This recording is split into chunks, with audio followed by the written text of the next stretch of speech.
Use clean gauze to wipe the glass slide and cover slip clean.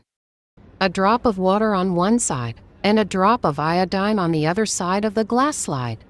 Use forceps to tease the onion's inner lining. Place the peeled epidermis into the water drop and iodine drop. Remember to flatten them. Slowly place cover slip on top of specimen. Make sure there are no air bubbles inside.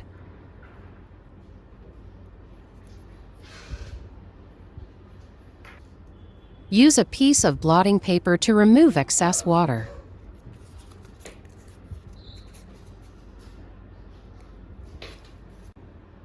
Now we have the onion peel specimen ready. We'll put the slide under Andonstar Digital Microscope AD269S and observe it. Support photo and video recording.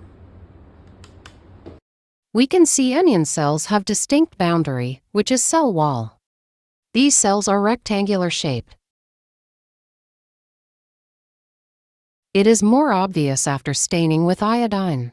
We can also observe the yellow dot inside the cell, its nucleus.